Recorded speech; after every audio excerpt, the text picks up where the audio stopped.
morning, student affairs and academic affairs friends.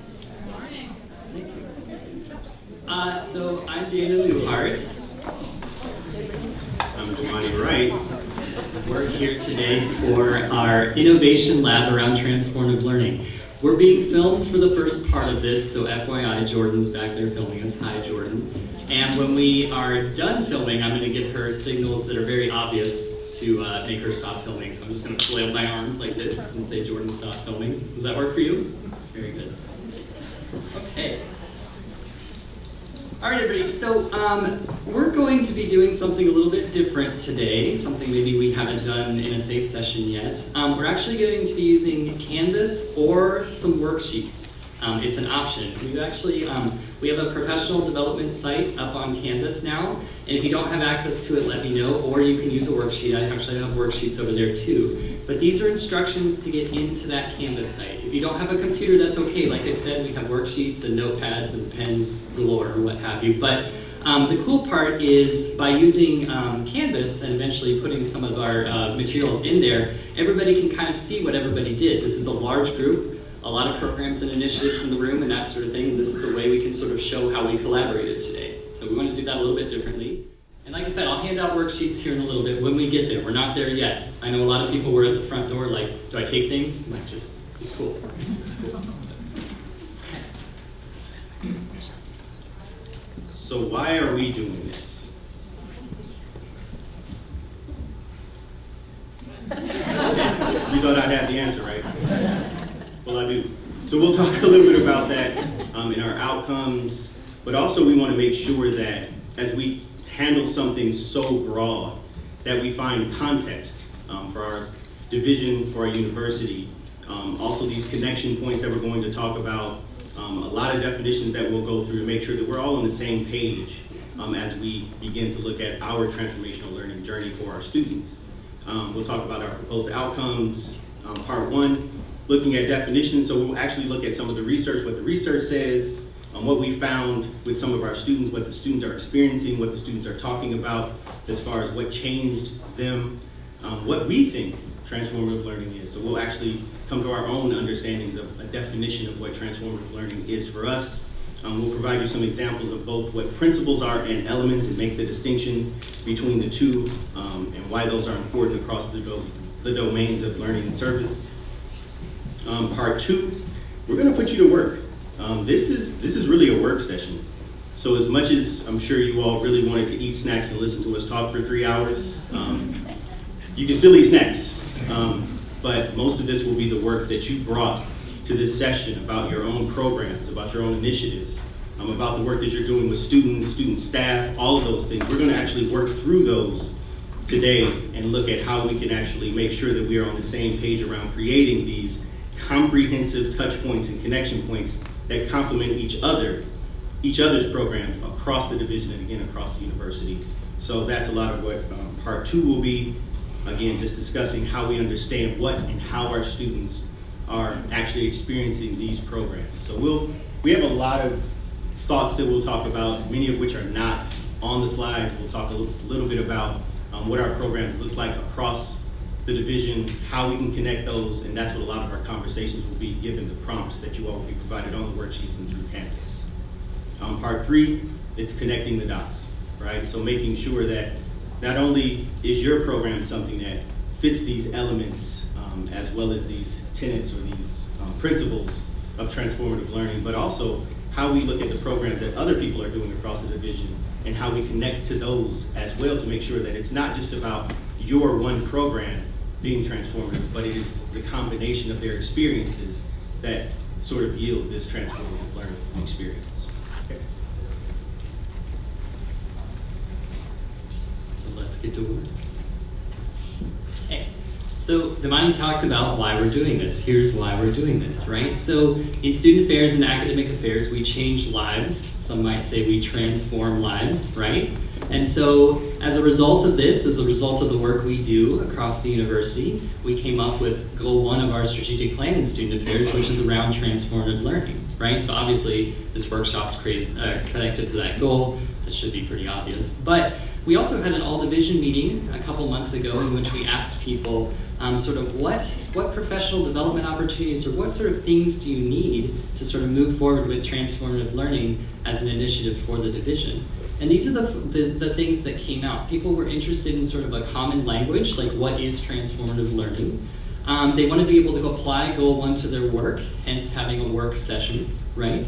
Wanted a place to share resources with each other. Here you go. And that's also why we created a mirror Canvas source, so you could see other people's programs, things like that.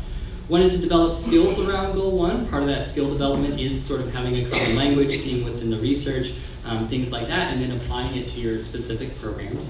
And then people wanted to get out of their silos. What we've heard consistently from these SAFE sessions is that people are able to talk across departments in ways they may not be able to normally, and so I definitely encourage you to do that today and continue that. That's one of the powers of these sorts of opportunities. Okay. So I wouldn't be the director of research, evaluation, and planning unless there were outcomes, right? These are our proposed outcomes for the day, and these will be measured at the end to see if we sort of like kind of hit our target as far as these outcomes. But you'll notice these outcomes are pretty kind of starting level as far as transformative learning. We didn't want to presume that everybody had a deep knowledge of what transformative learning was or had applied it to every single one of their programs and had a perfect sort of programmatic paradigm, things like that. So really the point of today is to talk about, defining transformative learning in 3 areas. So from the research, from the perspective of the students, specifically about what you've heard from students, stories that have transformed them, things that have transformed them, and then from your own perspective. So given what the research says, given what you've heard from students, what's your definition of transformative learning, maybe how it applies to your department, or maybe this program, or what have you.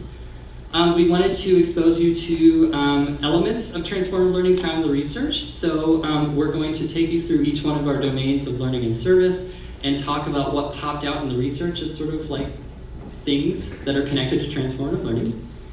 And then we also wanted to see across the domains of service and learning, and this was actually kind of hard to find the research on, are there common sort of themes around transformative learning? Are there common parts of programs independent of the domains that hold true for every type of program that espouses to be transformative?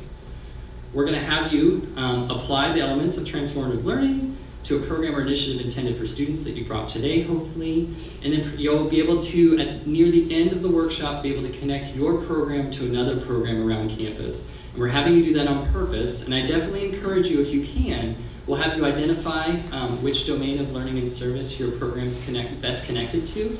Try to work with somebody from a different domain if you can, okay? And it may be that you want to work with somebody with the same domain, that's fine, but if you can, really stretch your thinking near the end here, okay? So let's look at some definitions. And thanks in part to our friends from DCE for their input here. First definition, and again, we provided you a definition in our first SAFE, I think in the fall term, but our first, divisional SAFE. So we wanted to find just a few more definitions, again, hopefully to help provide context to transformative learning for us. So this first definition, transformative learning, is a process by which individuals shape and reshape their views of the world in ways that allow learners to think in more complex ways, to develop the ability to take multiple perspectives, and to better understand how systems of domination and oppression operate in their lives and within their communities. Okay, so think about that one. Developing the ability to connect your story journey to the process of social change. And the last one, which I think Dan and I both really, really like, I change myself to change the world. So think about those definitions for a sec. Maybe talk amongst yourself at your table about what these sort of bring up for you as you read and hear these definitions being read. So just take a few minutes to do that. So by the sound of the laughter,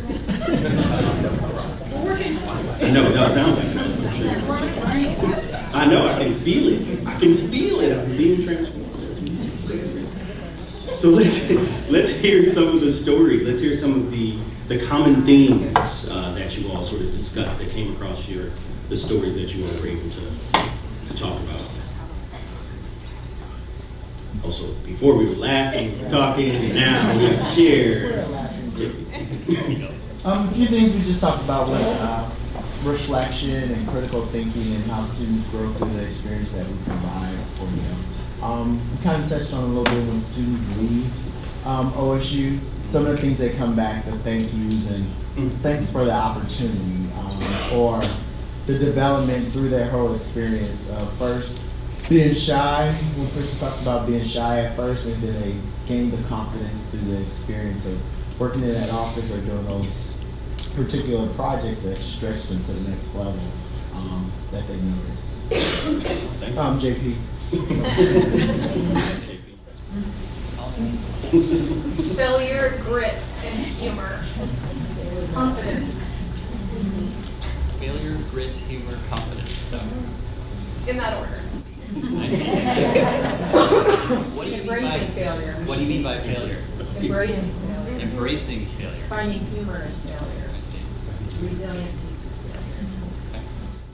Yeah, we talked about a lot of the things, I'll second what a lot of the other people said, but also around when a student leader is exposed to perhaps a new leadership experience that their peers haven't been exposed to, and some of the tension that can be experienced for them when their peers haven't been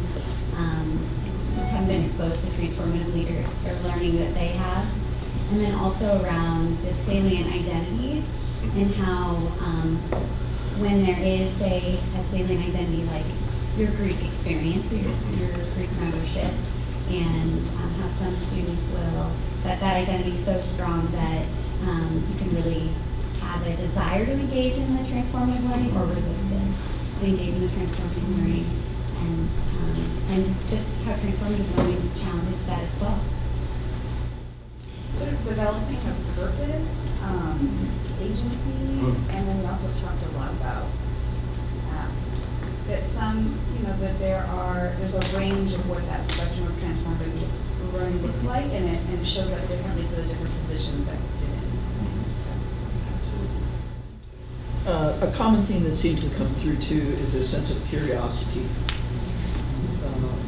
As the students start developing more of themselves and through the failure, and creating an environment for them where it's safe to do so, there's a sense of curiosity that develops that it's like a bug. It bites them and they keep going with it. It's become a part of them. So in addition to the themes around risk-taking and vulnerability, and some of those things that others have already identified, we also talked about the ability to be reflective, and whether that's in a proactive way as they're deciding to put themselves in a new situation or take on a new experience, or reflecting back on those failures or other experiences. That reflection piece and the ability to look at it and really see it for the value, no matter what the outcome of that experience was. That seemed to be a common theme for us as well. Just speaking generally, overcoming barriers. Just when we talk to our students, we see a lot of them have perceived or actual barriers.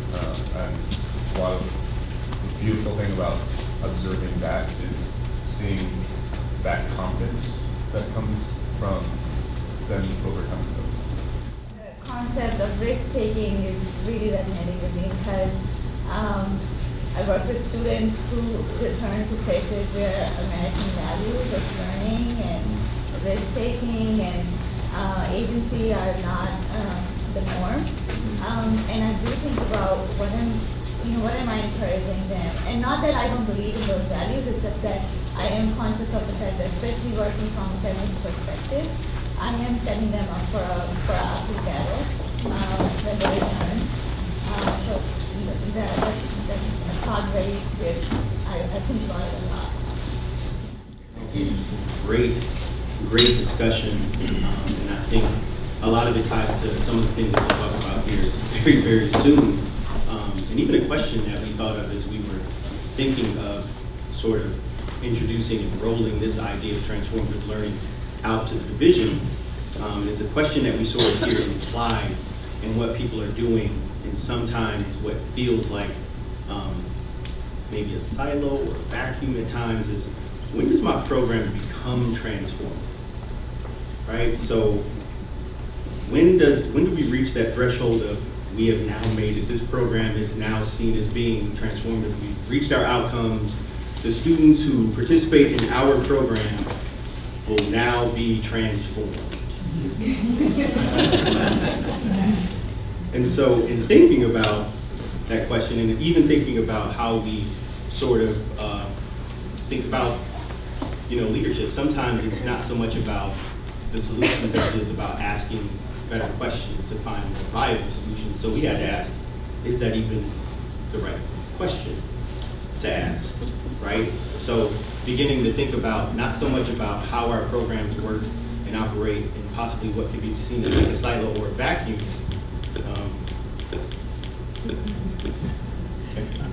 I'm not going to explode. I am not a hero.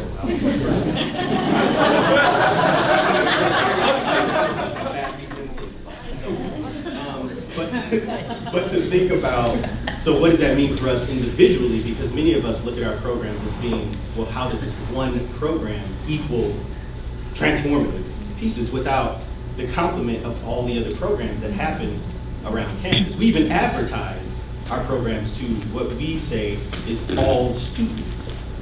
That's impossible to advertise to all students. So really beginning to think about being more intentional and purposeful around even who we invite to these programs.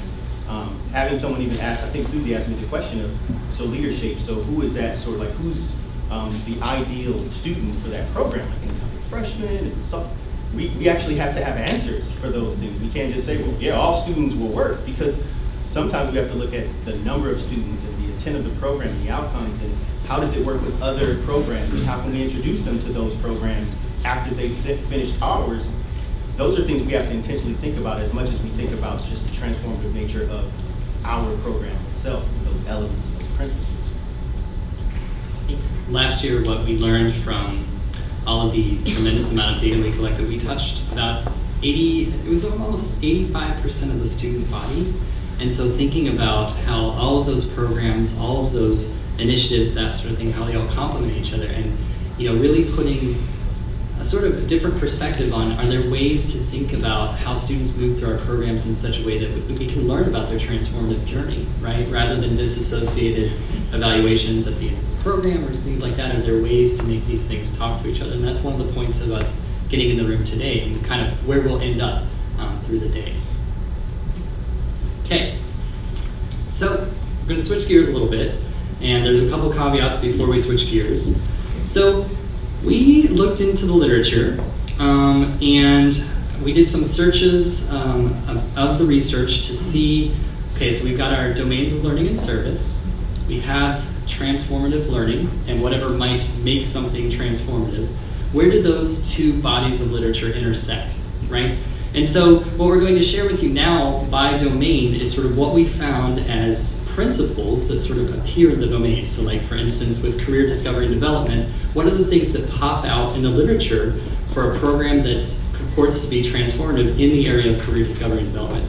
Now I want to say, this is not an exhaustive list, this is not an exhaustive literature review, and actually some of this literature was really hard to find because it's not using words like transformative, or it might be thinking of programs as specific programs, as interventions, things like that. There's not a lot of longitudinal data connecting programs to each other across programs. So it's kind of exciting because where we're going is kind of uncharted territory in the literature, which of course nerds me out a little bit. I get pretty pumped about that, but so it goes. But anyway, so we're going to share a little bit about that. And then actually there's a document on Canvas that we'll be referencing too, but for those of you that don't have computers, as we move through this part of the presentation, it'll become important in the work session, but I can go around and share that document with you. So we'll start. So yeah, we're in discovery. And again, I'm just going to read through these. We have the document on Canvas that you can review, but we just pulled out just a few of those pieces. Disorienting dilemma in the workplace that provide a space for transformation. So really thinking about what those types of scenarios could be for our students, whether real or sort of prompted from staff. Helping others gain skill and knowledge. having a greater emphasis on reflective practice instead of task completion. And again, we have some pieces there, and we can also sort of add some pieces around reflection, some additional models around reflection, so it's not just simply what happened, but really exploring the depths of what reflection could be for our students, direct and active learning experiences, the domain of community and civic engagement, again, contextual border crossing, so listening to Leslie and Amara really speak to those dissonance, again, when students rethink their assumptions and their experience in doing so becomes a frame of reference. You know, again, just recognizing their identity and a lot of these different perspectives as they move through the world, we think will be significant for them. A realization of contextual factors in service. So with diversity and global consciousness, some things that popped out were critical textual discourse. And again, these are all described more in depth on the document. But dialogic relationships in a learning community, so having that ability to talk across difference with each other. Writing narrative inquiries, I found that one interesting. So not just reflection, but narrative inquiries, which is a little more in depth. Experiencing and humanizing pedagogy. With health and well-being, we found providing authentic opportunities to develop and practice self-regulation strategies, options for self-determined outcomes and learning experiences. That's a really interesting one to me, the idea of connecting outcomes in that way to health and well-being is fascinating. Opportunities that are scaffolded to learners' needs.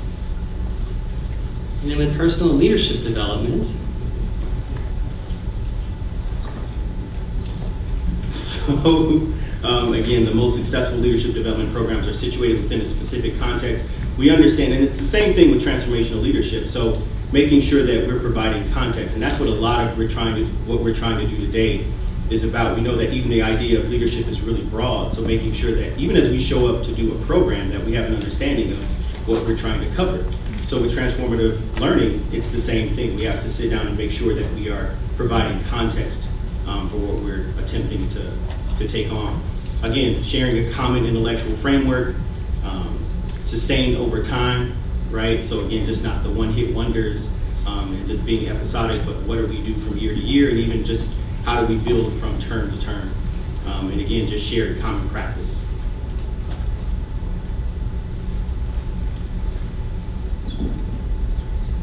So if you could just take a second, again, that was just light exposure to specific principles that showed up in the research, and that's not exhaustive. I'm sure you all could fill in more principles. In fact, you did when we talked about themes. But if you could take just a couple minutes with the program or initiative you brought, in what domain of learning and service does your program best fit? And for those of you that are maybe not as familiar with our strategic plan, let me know and I can bring it around and you can sort of tie your program to that. Just let me know. So bringing us back real quick. I'd like to get an idea, as a person that likes both numbers and words, how many people have a program or initiative identified in health and well-being? Can you please raise your hand? Okay. And look around the room as we're doing this, just to get an idea. Okay. Community and civic engagement. Okay. Diversity and global consciousness. Okay. And again, remember, you picked one domain that was best linked to your program, okay?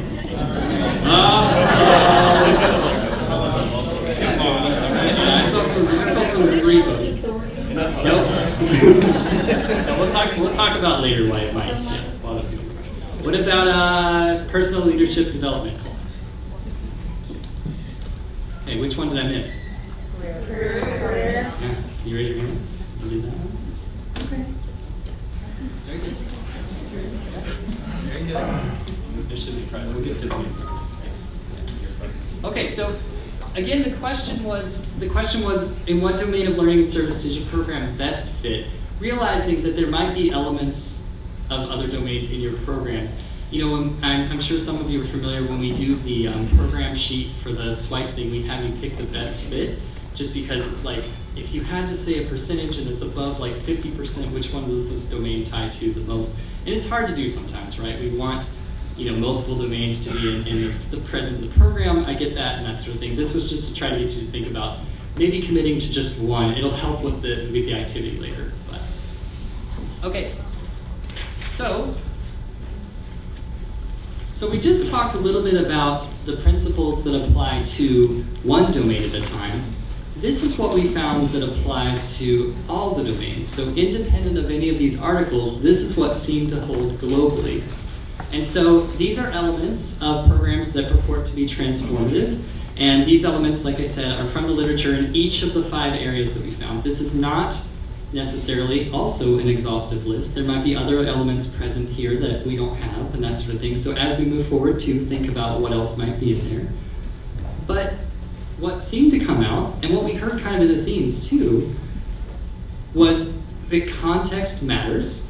So what is it about the programs that has a unique context? So let's say, for instance, a service learning program. What is important for the students to know about the context of that program, right? If it is associated with a specific institution or service through the community or what have you, what do students need to know about that bigger picture?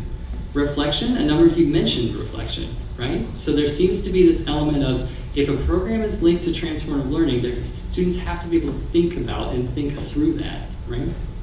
Use of various mediums. Most of the research seemed to say that students, if they're able to, engage online, engage in person, engage on paper, that sort of thing, it works better than just one medium per program or what have you. So students being able to approach it kind of in different ways, maybe with their own style or what have you.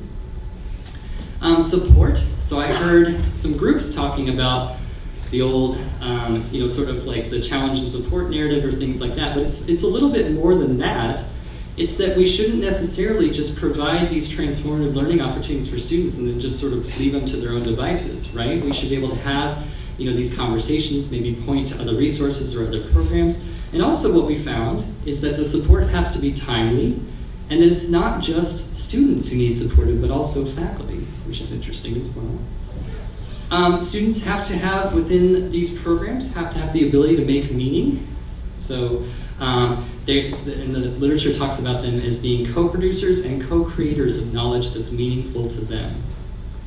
And then students, the relationship to community, there needs to be that rapport so students actually feel comfortable sharing how they're being transformed with you, right? If we don't have this rapport, students might not be, well, somebody talked about students being shy at first, that sort of thing, but as you develop that rapport, hopefully that student would be able to talk to you more about their journey.